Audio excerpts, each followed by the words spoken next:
2024 earnings call. My name is Amanda, and I will be your operator for today's call. At this time, all participants are in a listen-only mode. Later, we will conduct a question-and-answer session. Press star 1 on your touch-tone phone to enter the queue. Please note that this conference is being recorded. I would now turn the call over to Christina Kazarian. Christina, you may begin. Welcome to Marathon Petroleum Corporation's fourth quarter 2024 earnings conference call. The slides that accompany this call can be found on our website at marathonpetroleum.com under the Investor tab. Joining me on the call today are Maryann Mannen, CEO, John Quaid, CFO, and other members of the MPC and MPLX executive teams. We invite you to read the safe harbor statements on slide 2. We will be making forward-looking statements today. Actual results may differ. Factors that could cause actual results to differ are included there, as well as in our filings with the SEC. I wanted to quickly highlight our new segment reporting, which includes a renewable diesel segment. We believe this expanded level of reporting will enhance our comparability with our peers and provide you with more insight into our financial performance and capital allocation decisions. Previously, the results of the renewable diesel business were included in our refining and marketing segment. For your reference, slides 24 and 25 provide illustrations of this reporting change, and we have provided recast historical financials in our investor packet available on our website. With that, I will turn the call over to Maryann. Thanks, Christina, and good morning. Let me take a moment to highlight a few elements of our performance that were most relevant to our results. In 2024, we executed on our strategic commitments. First and foremost, we achieved our lowest company-wide OSHA recordable injury rate and strongest environmental performance in the last 5 years, demonstrating our commitment to safety and reliability. Over the full year, we delivered refining and marketing segment adjusted EBITDA per barrel of $5.33. Our commitment to operational excellence, commercial performance, and peer-leading profitability per barrel in each of the regions in which we operate drove our strong results, with refining utilization of 92% and commercial capture of 99%. Our midstream segment, which is where we report MPLX's results, grew adjusted EBITDA by 6% year over year. In 2024, MPLX increased its quarterly distribution by 12.5%, driving an annualized cash distribution to MPC of $2.5 billion. This was the third consecutive year of distribution growth of 10% or greater. This was the fourth consecutive year of MPLX generating mid-single-digit adjusted EBITDA growth. Since 2021, we've grown adjusted EBITDA at a compound annual rate of 7%. Our full-year net cash from operations was $8.7 billion. This enabled peer-leading capital return of $10.2 billion and a 23% capital return yield for our shareholders in a business where there is significant value in the ability to return capital to shareholders. The global macro environment continues to deliver refined product demand growth, and we expect 2025 will be another year of record refined product demand. In our domestic and export businesses, we have seen steady year-over-year demand for gasoline and diesel and growth in demand for jet fuel. Fourth quarter refining margins exhibited their typical season weakness. We expect margins will improve in the second half of this year as announced refinery closures offset recent capacity additions. Leveraging our fully integrated refining system and geographic diversification across the Gulf Coast, Mid-Con, and West Coast regions, we are well positioned to perform in this dynamic market environment. Longer term, we believe fundamentals support an enhanced mid-cycle environment for refining as we expect demand growth to exceed the net impact of capacity additions and rationalizations through the end of the decade. We expect the U.S. refining industry to remain structurally advantaged over the rest of the world, mainly due to the availability of low-cost energy. We remain steadfast in our commitment to safely and reliably operate our assets and protect the health and safety of our employees, business partners, and the community in which we operate. Our high-complexity refining assets and our domestic and international logistical and commercial capabilities further increase our global competitive advantage. We are committed to achieving peer-leading profitability in every region in which we operate. And over the past several years, we have acted to advance on this commitment. We have made sustained structural changes to improve our cost competitiveness while maintaining safe and reliable operations. Throughout our commercial organization, we are improving value chain optimization with a more integrated and advanced approach to our execution. We made disciplined investments in our refining and marketing value chains targeted to enhance margins, reduce costs, and optimize systems. Across all three of our regions, we see the results of these actions. Along the U.S. Gulf Coast, where 42% of our capacity exists, we have more than 1.2 million barrels per day of refining capacity, which leverage feedstocks and logistics flexibility to provide a wide range of products to meet U.S. and export demand. 40% of our capacity is defined as our U.S. Mid-Con region. We have 8 refineries with a total capacity of 1.2 million barrels per day, which capture market opportunities by leveraging our access to advantaged feedstocks, logistics, and optimization of our large integrated value chain in the region. The remaining 18% of our capacity resides along the U.S. West Coast, anchored by our 365,000 barrel per day Los Angeles refinery and its fully integrated value chain, which benefits from feedstock and product optionality and a highly competitive marketing business. Our commitment to safe and reliable operations, operational excellence, and commercial performance position us to deliver peer-leading financial performance, irrespective of the market environment. Our disciplined capital investments have also strengthened our competitiveness in each of the regions in which we operate. Looking into 2025, we believe our planned capital investments will further enhance MPC's position well into the future. MPC's capital outlook for 2025, excluding MPLX, totals $1.25 billion. Underpinning our commitment to safety performance and environmental stewardship, sustaining capital is approximately 30% of capital spend. Investments in our refining and marketing segment are focused on value-enhancing and cost-reduction opportunities with expected returns averaging around 30%. Renewable diesel capital spend in 2025 is limited and will be focused on sustaining current operations. I'll provide some details on 3 of our major multi-year projects that meet our criteria for investment. We are progressing the distillate hydrotreater project at Galveston Bay, where we are investing to construct a 90,000 barrel per day high-pressure distillate hydrotreater. Once in service, the new distillate hydrotreater will upgrade high sulfur distillate to ultra-low sulfur diesel, allowing us to place product in this higher value market.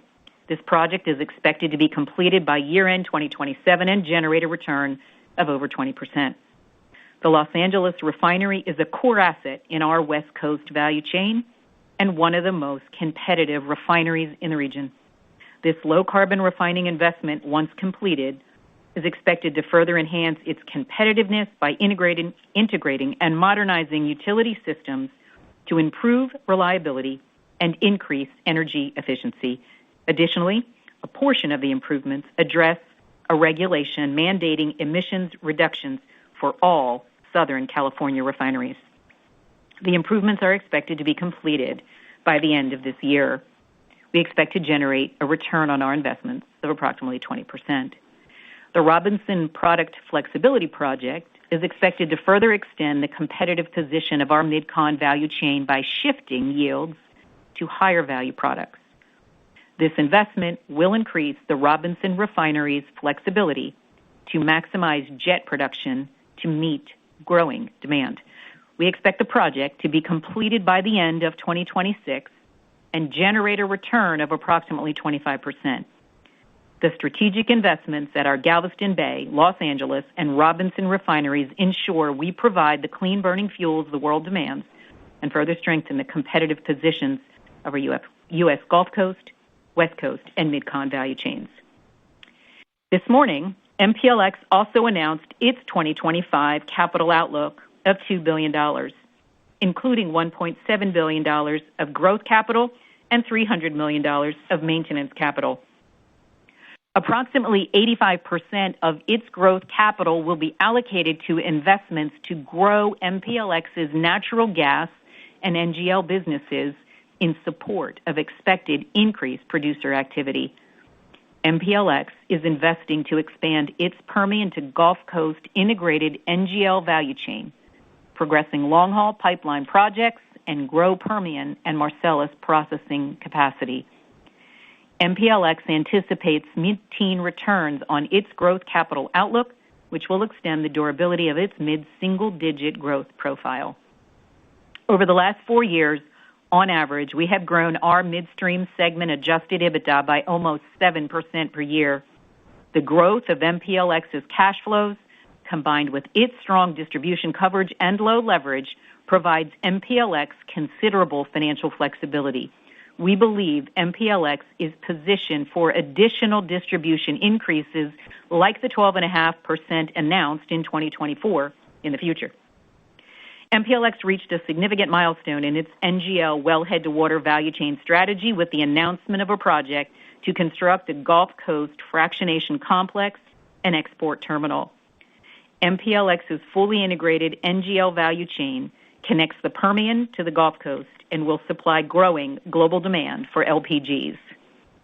The multi-year $2.5 billion investment in the fractionation complex and export terminal complements MPLX's existing asset base and leverages existing infrastructure. MPLX will build and operate the Gulf Coast fractionation complex, consisting of two 150,000 barrel per day fractionation facilities and a 400,000 barrel per day LPG export terminal, all of which will be located adjacent to MPC's Galveston Bay refinery. MPLX has entered into joint venture agreements with ONEOK for the export terminal and a bi-directional purity pipeline between Mount Belvieu and Texas City. ONEOK will market its 200,000 barrels per day and provide connectivity to Mount Belvieu storage, enhancing the competitiveness of the terminal. We also believe this strategic partnership with ONEOK will create additional optionality and value for our customers. We also see it as a platform for future collaboration and growth across our Gulf Coast assets. MPLX plans to market ethane production from the fracs to both existing and new customers. Leveraging our strategic relationship with MPLX, MPC plans to contract with MPLX to purchase the remaining LPG production from the fracs, which MPC will market globally through its existing market businesses via the new export terminal.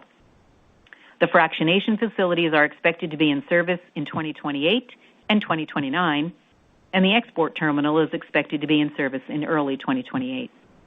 We anticipate mid-teen returns on the project, which is expected to begin generating EBITDA when placed in service in 2028 and will ramp through the end of 2030. Additionally, we believe the expansion of our Gulf Coast NGL value chain will create a platform for optimization and incremental growth opportunities. Our capital allocation priorities remain consistent. Our number one priority is sustaining capital. We remain steadfast in our commitment to safely operate our assets and protect the health and safety of our employees and the communities in which we operate. We are committed to paying a secure, competitive, and growing dividend. We will invest where we believe there are attractive returns, which will enhance our competitiveness and position MPC well into the future. Beyond these three objectives, we will return all excess capital through share repurchases. As of the end of the year, we had $7.8 billion remaining under our share repurchase authorization, highlighting our commitment to superior shareholder returns. The durable and growing cash flow of MPLX differentiates MPC from peers. MPLX is strategic to MPC's portfolio and therefore its value proposition. We expect distributions from MPLX in 2025 will cover MPC's dividends and standalone capital outlook. Operating cash flow generated by our refining and marketing and renewable diesel segments are expected to be available for capital return through share repurchases. With our highly advantaged refining business, and the $2.5 billion annualized distribution from MPLX, we are positioned to lead peers in capital returns through all market cycles. Let me turn the call over to John. Thanks, Marianne. Moving to the fourth quarter and full year highlights, slide 14 provides a summary of our financial results. This morning, we reported adjusted earnings per share of 77 cents for the fourth quarter and $9.51 for the full year. Adjusted EBITDA was approximately $2.1 billion for the quarter and $11.3 billion for the year. Refining and marketing segment adjusted EBITDA per barrel was $2.03 for the quarter and $5.33 for the year. Cash flow from operations, excluding working capital changes, was $1.7 billion for the quarter and nearly $8.2 billion for the year. And during the quarter, we returned $292 million to shareholders through dividends and repurchased nearly $1.3 billion of our shares. Slide 15 shows the sequential change in adjusted EBITDA from third to fourth quarter 2024 and the reconciliation between net income and adjusted EBITDA for the quarter. Adjusted EBITDA was lower sequentially by approximately $400 million, driven by decreased results in our refining and marketing segment, slightly offset by improved results for our midstream and renewable diesel segments. The tax rate for the quarter was 12%, largely reflecting the earnings mix between our R&M and midstream businesses. Moving to our refining and marketing segment results for the fourth quarter on slide 16, lower crack spreads, mainly in the Mid-Con region, were the primary driver for lower R&M margins in the fourth quarter. Our refineries ran at 94% utilization, processing nearly 2.8 million barrels of crude per day, and refining operating costs were $5.26 per barrel in the fourth quarter. Turning to slide 17, solid commercial execution, as well as typical seasonal tailwinds, drove fourth quarter capture of 119%. We leveraged the scale of our fully integrated system in all three regions to capture margin opportunities across our entire value chain, from feedstocks to products. We are committed to improving our commercial performance and believe we are building capabilities that will provide sustained incremental value and will produce results that can be seen in our financials. Slide 18 shows our midstream segment performance for the quarter. Our midstream segment continues to deliver cash flow growth, as segment adjusted EBITDA for the quarter was up nearly 5% sequentially. MPLX, which is the largest portion of our midstream segment, remains a source of durable growth as it progresses its mid-single-digit adjusted EBITDA growth strategy. Slide 19 presents the elements of change in our consolidated cash position for the fourth quarter. Operating cash flow, excluding changes in working capital, was $1.7 billion in the quarter, driven by both our refining and midstream businesses. Working capital was a $497 million source of cash for the quarter, primarily driven by benefits from inventory reductions and a decrease in refined product prices. Capital expenditures, investments, and acquisitions were $935 million for the quarter. Cash was utilized to repay $1.15 billion of MPLX senior notes that matured in December. And MPC returned almost $1.3 billion through share repurchases, exclusive of excise tax payments, and $292 million in dividends during the quarter. At the end of the year, MPC had approximately $3.2 billion in consolidated cash, including MPC cash of $1.7 billion and MPLX cash of $1.5 billion. Turning to guidance, on slide 20, we provide our first quarter outlook. We are projecting crude throughput volumes of just over 2.5 million barrels per day, representing utilization of 85%. Turnaround expense is projected to be approximately $450 million in the first quarter, with activity focused in the Gulf Coast and West Coast regions. For the full year, turnaround expenses are expected to be similar to last year at around $1.4 billion. For the quarter, operating costs are projected to be $5.70 per the barrel. Distribution costs are expected to be approximately $1.5 billion, and corporate costs are expected to be $220 million. With that, let me pass it back to Maryann. Thanks, John. We are unwavering in our commitment to safe and reliable operations. Operational excellence, commercial execution, and our cost competitiveness yield sustainable structural benefits and position us to deliver peer-leading financial performance in each of the regions in which we operate. To deliver this, we will optimize our portfolio to deliver outperformance now and in the future. We'll leverage our value chain advantages and ensure the competitiveness of our assets while we continue to invest in our people. Our execution of these commitments position us to deliver the strongest through-cycle cash generation.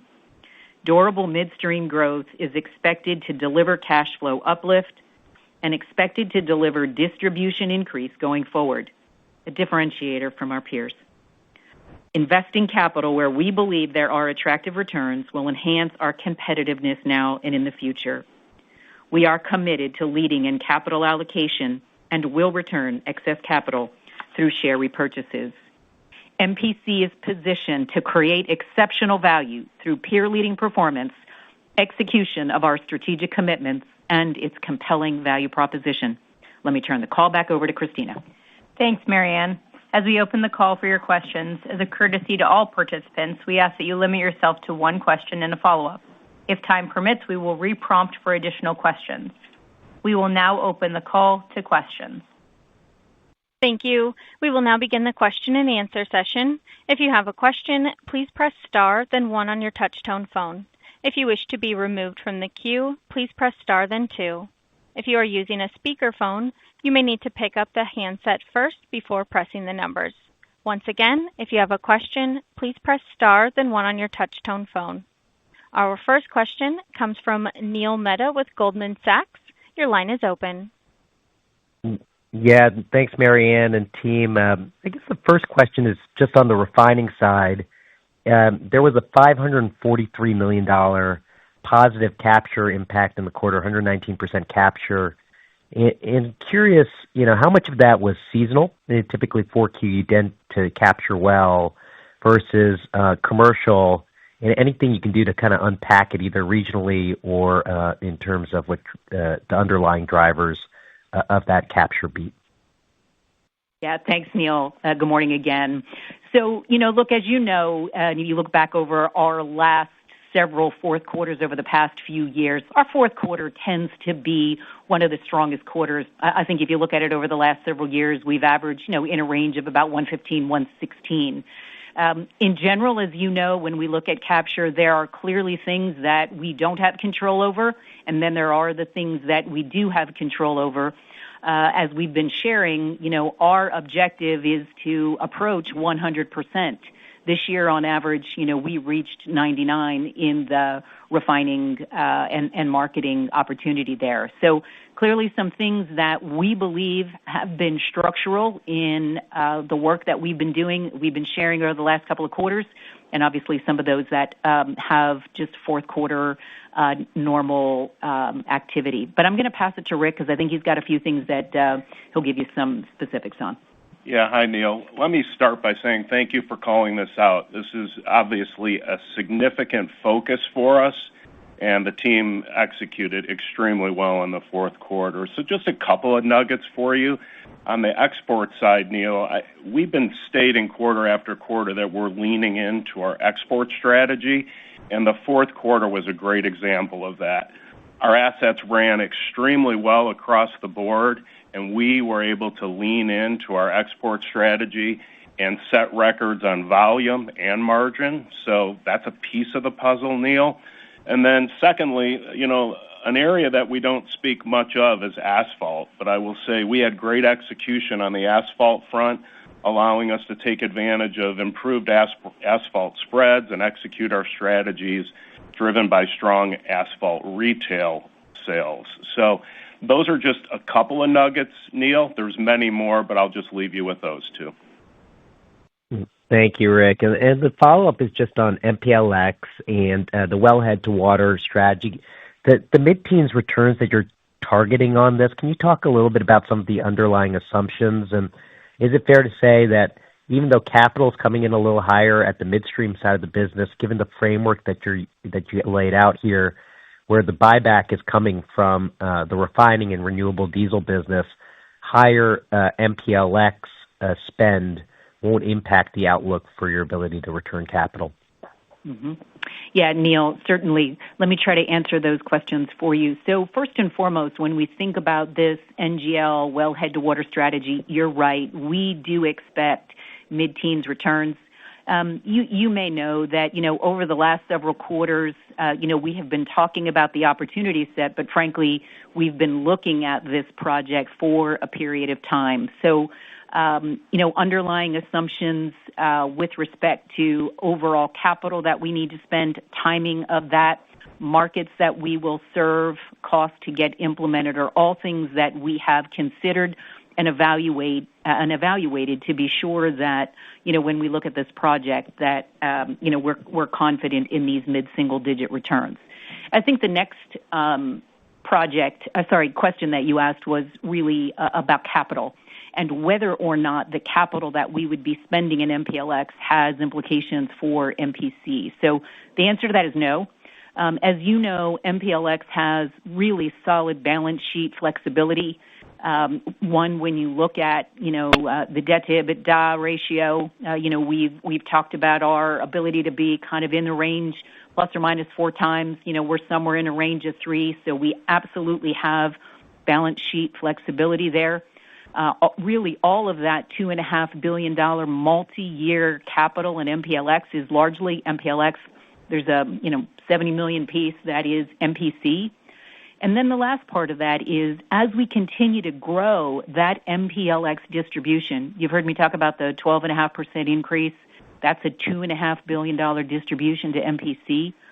It covers the 2025 MPC dividend and the 2025 capital that we just announced of 1.25, therefore giving MPC the flexibility to return capital via share buyback. So balance sheet flexibility in MPLX will support the growth of those MPLX projects. Hope that gets you. Very clear. Thanks, Marianne. You are welcome. Thank you. Our next question comes from Doug Leggett with Wolfe Research. Your line is open. Thank you. Good morning, everyone. Good morning, Marianne. Fantastic result in refining despite break-even. We actually see that bullish, so well done. My question is, I hate to ask the obvious one, but we've got a 30-day delay now potentially on, I don't know if it's posturing or not, but the tariff situation. You guys are obviously a large consumer of heavy barrels. My question is, what would be how are you planning for the contingency? What would the impact be? I'm thinking specifically about how does your plant adapt to a different diet of crude if you had to? Frame it for us in whatever way you like, but we're obviously all trying to struggle with what it would actually mean if the tariffs were in fact introduced. Yeah, good morning, Doug. Thanks for your question. Yeah, it's interesting. Studying tariffs has been at the top of the list of things that we've been doing among many others, like running the business, right? But so when we think about the impact of tariffs, one, if they were to be imposed or not, still a variable question.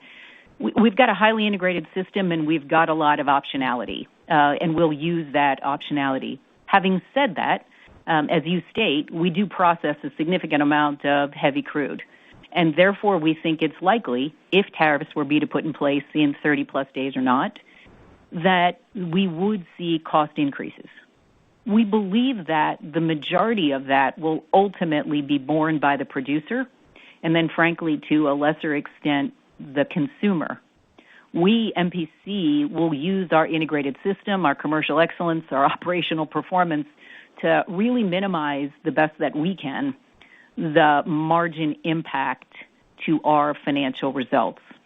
That's our goal, and we'll continue to evaluate. We're working with the administration, we're working with agencies as well as the trade associations to be sure that the right people understand the implications of these decisions. But with that, let me pass it to Rick, and he can give you a little more color on our diet. Yeah, Doug, a very timely question, as we have run scenario planning for every facility and market that we have coast to coast. So we're well versed in this, as you might expect. And Mary Ann hit it well when she touched on our integrated system, our knowledge, our commercial performance. We believe we're in as good or better shape than anyone in the industry to absorb a tariff if it were to ever get put into place. And maybe a good example of that I would want to unpack for you is in the MidCon, we have worked tirelessly for a long time on our logistics capability and connectivity. So many of our refineries in our MidCon region, we could look to pivot to alternative crudes because of our logistics capabilities, and we're quite unique that way.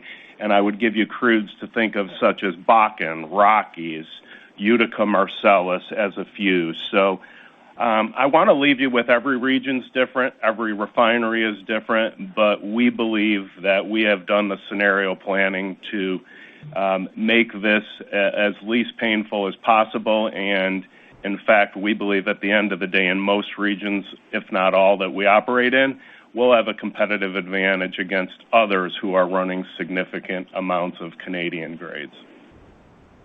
Rick, I appreciate the detailed answer from both of you. I wonder if I could just do a quick part B on that. If you did displace heavy with a Bakken or similar crude, would that require utilization reduction? It may shift yields more than anything, Doug, and it could potentially impact utilization. However, I would lean you, maybe ask you to, as you look at yesterday as it played out, the market was quickly sending signals that it would quickly respond and absorb a lot of the indicators that would continue to make potentially a heavy barrel economic to run. As Mary Ann said, we do believe the producer will bear a large part of the impact. So I would say a light switch within our system, we believe, would have minimal impact. Thank you. Mary Ann, I've got a very quick follow-up, which is I wanted to pick on one of your comments at the end of your prepared remarks. We will optimize our portfolio. I wonder if you could care to elaborate on what that means. I'll leave it there. Thank you.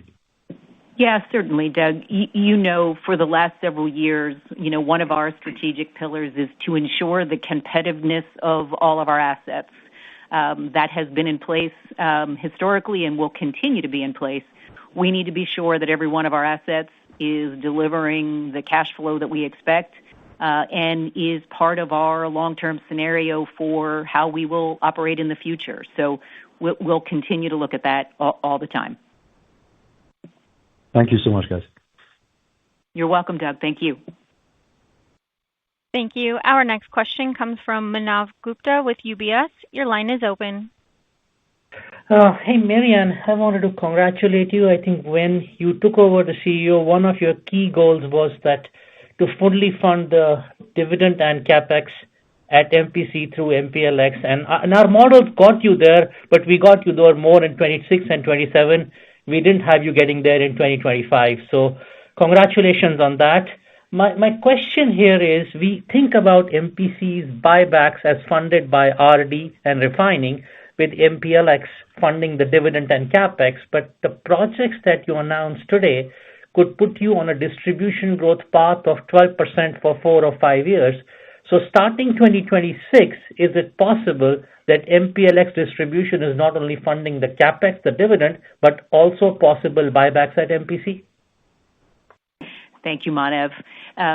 So, we have been trying to demonstrate that our cash flows being generated at MPLX are durable and that we can put together capital as well as small M&A bolt-on that can support mid-single-digit growth for a period of time. And hopefully today the announcement of our NGL strategy, wellhead to water value chain, isn't yet another example of that.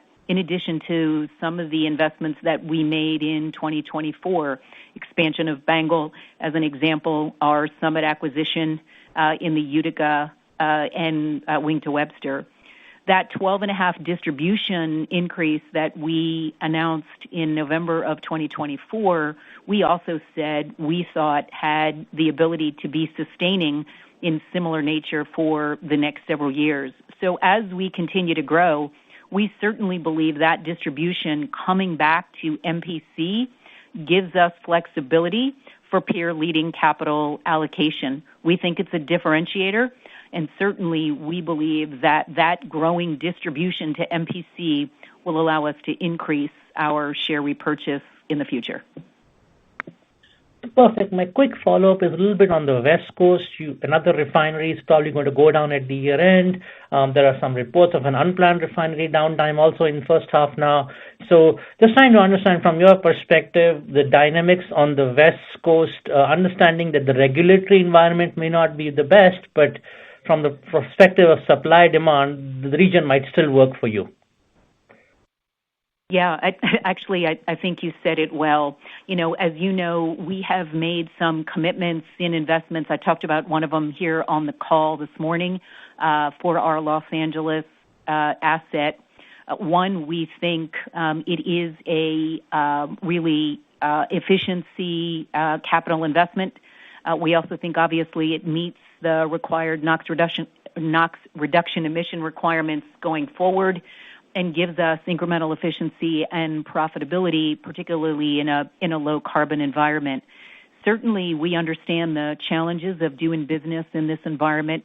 You know this well. I mean, we have evaluated our ability to participate in this region, for many, many years. Hence the decision that we made back in 2020 to close Martinez as a fossil fuel refinery, and then in 21, the decision to convert it to renewable diesel. We're working closely with the agencies in the state to ensure that we understand, and in similar fashion, as I mentioned earlier, through our trade associations, also really trying to understand and frankly influence, be of help, so that those making the regulatory decisions and the legislative decisions in the state have the facts that they need to make good decisions. We continue to believe our asset on the West Coast is one of the most competitive, particularly when you look at the integrated nature of it, the MPLX, as well as its ability to process various crudes, et cetera. So, yes, we continue to believe in the long-term viability of that asset. Thank you. I'll turn it over. Thank you. Thank you. Our next question comes from Paul Cheng with Scotiabank. Your line is open. Hey, team. Good morning. Marianne and Ray, this year, I think you guys saying that your turnaround cost is about $1.4 billion, similar to last year, which is quite high. So trying to understand that average for the cycle, what's considered as a normal turnaround cost for you guys? Is 1.4 is the new normal, or this is considered somewhat of a high year also? Hey, good morning, Paul. It's John. I'll maybe start with that, and then we'll see what follow-ups you might have. Certainly, like you said, we're looking at 1.4 for this year, similar to last year's. If you look back over the last several years, it gets a little bit hard to see a run rate, right? You would have had COVID, where we really would have slowed down. That would have pushed some turnarounds to the right, if you will, into future years. We also continue to invest in our assets and change kind of the capacity of what we have. I mean, interestingly, if you go back pre-COVID and post either shutting down or converting refineries, we're almost back to the same or more, capacity than we were previously. So I think all of those things are driving that number. And again, and Tim and the team can speak to this, right? That those are scheduled outages that we have on a cycle that we're managing to that we need to get done. I think, though, I was trying to give you some factors, though, that are maybe driving the 1.4 we're seeing for this year. Hey, John, thank you for that. How about what considered from internally, you guys' standpoint, will be more of a normal cycle, say average for the cycle? Yeah, Paul, I don't know if it's helpful to get into. There's lots of things that can move that on the asset portfolio, where we are in the schedule. I think we've even kind of stepped into here just recently giving you the number for the year. We used to just kind of give you the number by quarter. So I think if you're okay with it, we might just stick with what we're looking at for this year, and then we'll speak to it as the year progresses. Okay. The second question, want to go back into the margin capture. California actually have done really well. Yes, I mean we stay and took out renewable, so that improved or that helped the margin, but still is very good. Typically, that I think for the built-in branding, California doesn't really benefit that much. So trying to understand that. I think Rick mentioned about export and some of that. Is there any one-off item in California for this quarter we should be aware? Or that, I mean, is there any other factor that you can point us to why that they seems to be performing really well? Hey, Paul, it's John. I'll start, maybe then turn it over to Rick. I think one of the things we would call out, really, I'll start with Tim and his team and how we ran the facilities in the quarter, strong utilization, really positioning us to then turn to Rick and his team to take that production to market across our really competitive value chain. So at a high level, I think that's what you're seeing, and maybe I'll turn it over to Rick for any other details. Yeah, Paul, maybe just to address the export comment. When I referenced our exports earlier, think of that as predominantly U.S. Gulf Coast. It's not that there weren't some exports going out of the West Coast, but they were minimal in terms of our overall portfolio. The only item that I would add to John's commentary is we often talk fully integrated value chain and our advantages in California. And in-house, we talk refinery to retail. And we are one of the few out there that takes the value chain all the way to the end consumer. And that is a value driver that I think that we believe is showing up in capture that others aren't able to capture. So we see it as a differentiator, Paul. Okay, very good. Thank you. You're welcome. Thank you, Thank Paul. you, Paul. Thank you. Our next question comes from Roger Reed with Wells Fargo. Your line is open. Yeah, thank you. Good morning. Morning, Roger. Morning, Marianne. To come back to your comments on the macro and that demand may exceed capacity as we see more closures within the industry. What's your view here?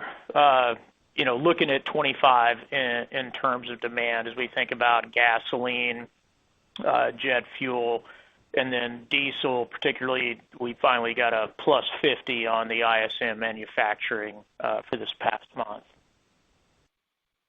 Yeah, sure, Roger. I'd say, look, you've heard us, share our views. Really, no different. As we look at the long term, we absolutely remain constructive over the long term. We think, 2025 is going to be another year of growth in refined product demand, and we see that continuing, through the decade.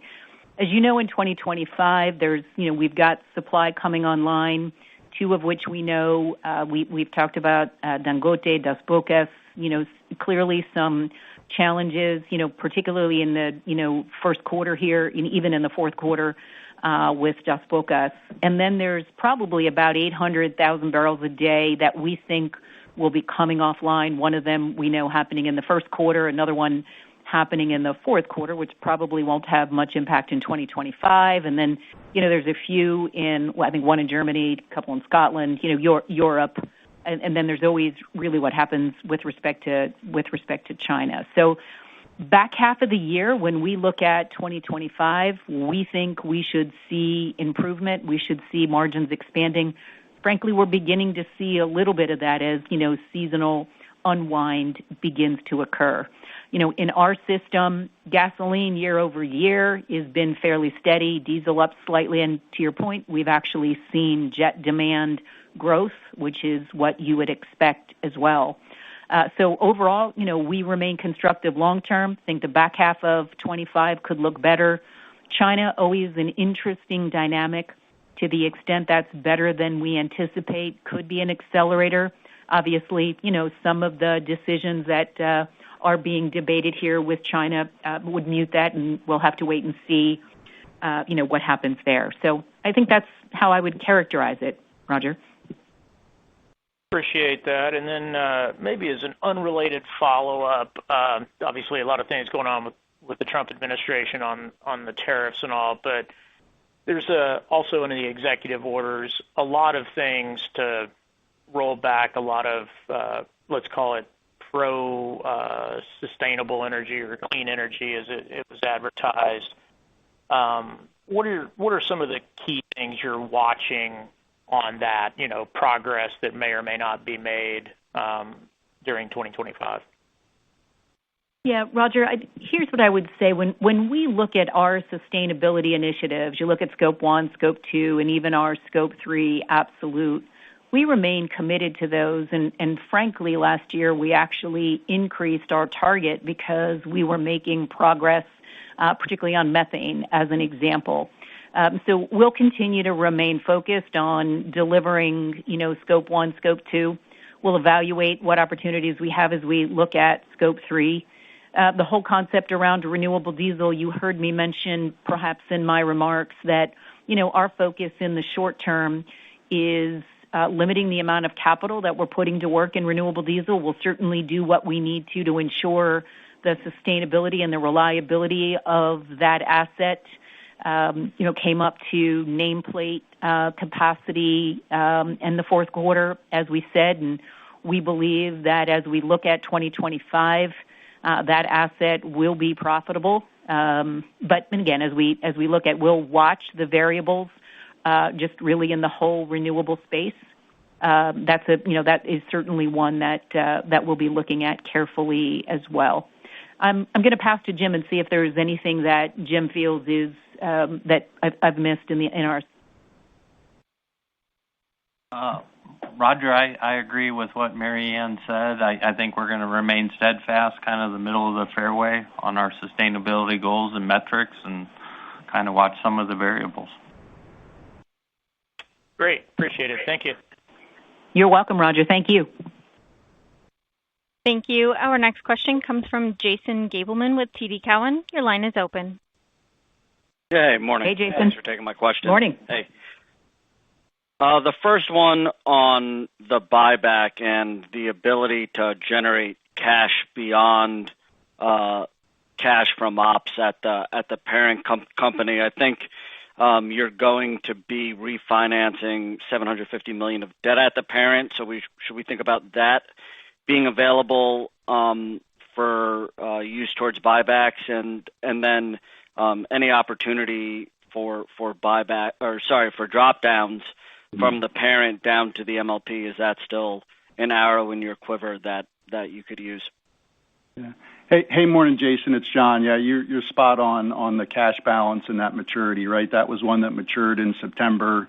We decided to pay it off and mentioned at that time we'll be looking to refinance that at the right time, right? So you've got $750 million of cash that's coming back onto the balance sheet that's available for allocation. I'll let Mary Ann speak to the drops. Yeah, Jason, with respect to the drops, there is a few assets that sit on the MPC side that we believe ultimately belong rightfully so in the midstream business. When we or if we consider these drops, in the past, they have certainly not been a priority for several reasons that you know well. But if and when we consider these drops, we want to be sure that we're clear these drops would not count, if you will, with respect to our commitment for MPLX to have mid-single-digit growth. This EBITDA is currently in the system. We would make that drop to be sure that the assets, are positioned properly in the business. Having said that, that cash on the MPC side could certainly be used to continue to buy back stock, in particular when we look at the valuation today versus our long-term opportunity set and the valuation and the value creation that we think we can generate in MPC. That cash could be put to good use on the MPC side, but would not count we would not do that. It would not count against MPLX's mid-single-digit growth objective because that EBITDA is already in our system. I hope that helps. Yeah, got it. Understood. Do you have an estimate for the amount of EBITDA that could potentially be dropped down? Jason, if and when we do a drop, we'll be sure that we give you good clarity so you understand how not to include that in the growth. But we'll share that with you when the time comes. All right, great. And my follow-up is just a quick one. I noticed in the press release there wasn't a quarter-to-date buyback figure for 1Q25. I think that's the first time you've excluded that figure in the press release for a handful of quarters, if not 2 years. Do you have that figure handy, and was there a reason that you decided to exclude it this quarter? Hey, Jason, it's John. Let me try and answer that for you, and maybe, too, it's kind of where you were going, a little bit of history. Certainly, if you go back in time, post the Speedway sale, post a significant change in margins, we were returning a significant amount of capital and really wanted to lean in and share with you all what that first month of the quarter looked like. As we've kind of approached a more normalized balance sheet, even as we continued to provide that, you've also heard us say, hey, 1 month isn't really indicative of what the repurchases might be for the entire quarter. So I think just as we're pivoting now, we decided maybe now's the time that number maybe isn't as useful as it had been in the past. So hopefully that you can understand kind of our change in view there. Yep, that's great. Thanks for explaining that. Thanks, Jason. Thank you. Our next question comes from John Royal with J.P. Morgan. Your line is open. Hi, good morning. Thanks for taking my question. So my first question's on 2024 MPC level CapEx. The $1.52 billion for 24 came in a bit above the original $1.25 billion guide, and it looks in particular like a big 4Q. I was just hoping you could help us bridge the difference between the guide from a year ago and where you ended up. Yeah. Hey, morning, John. It's John. Let me try and give you a little bit more color there. Really, I think what we saw were a couple things, and I'll start with, you've heard Rick talk about how we're going to market in our fully integrated value chain.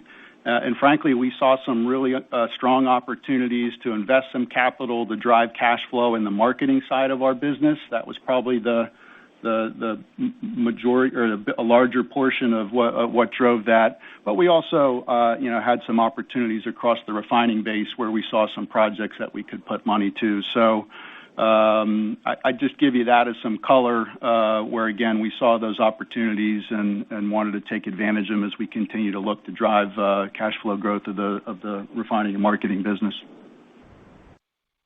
Okay, thank you. And then my next question is on renewable diesel margins.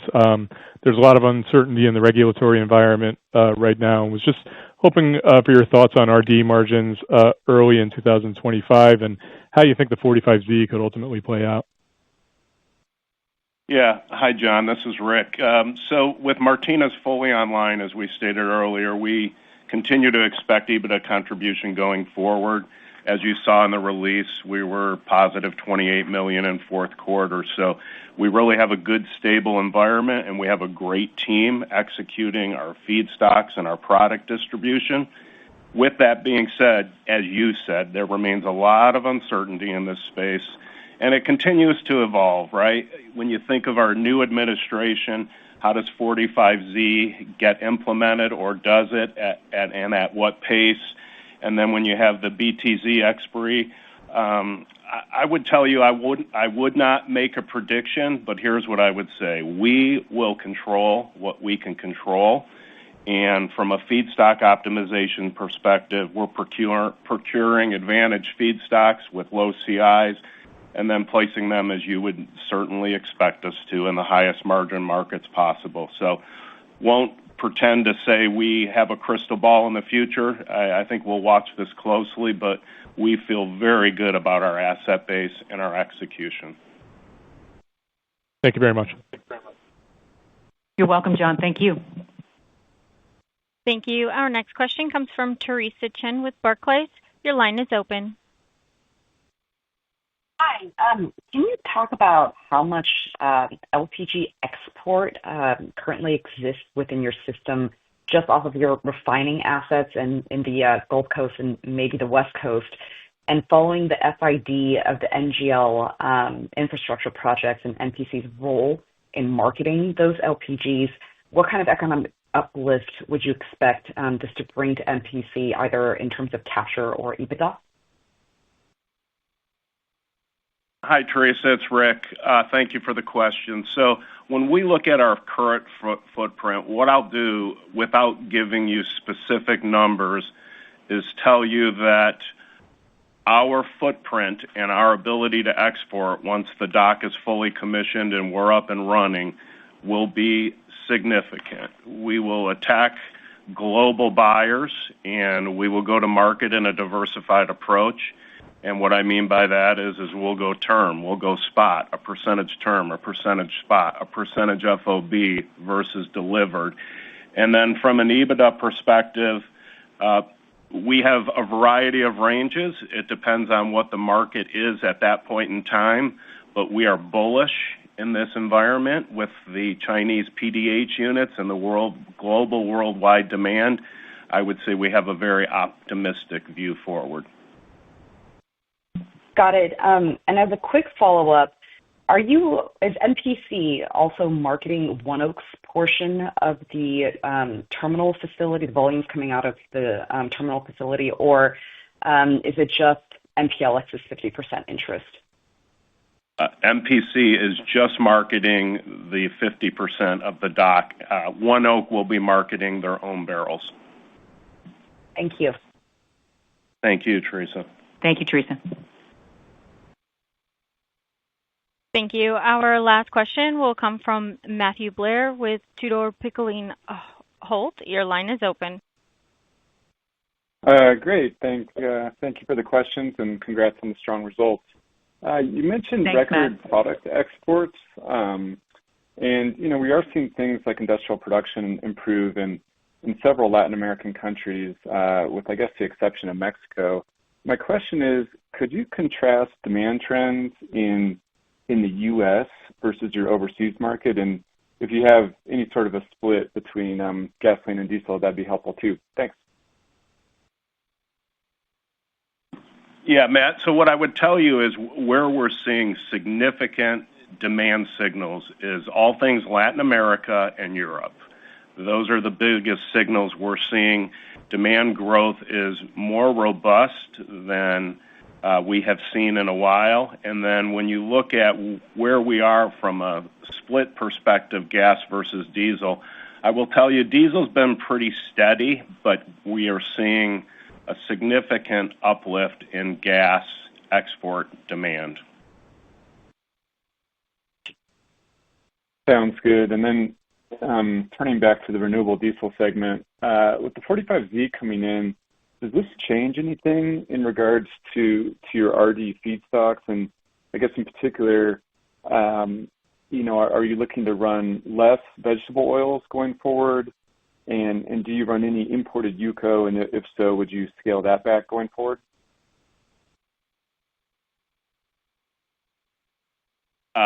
So great question. I would tell you, what we're looking to do is maximize low CI feedstocks. And with that plays right into the 45Z on what would be the most maximum feedstock we could run and get credit for and apply towards the 45Z. So I think that's the best way to share that, Matt. Sounds good. Thank you. Matt, it's Marianne. Just maybe one other comment, if I could, when we think about Martinez as well. As I mentioned earlier, we brought the asset to full nameplate capacity in the fourth quarter. That's 48,000 a day. We share that now with Neste.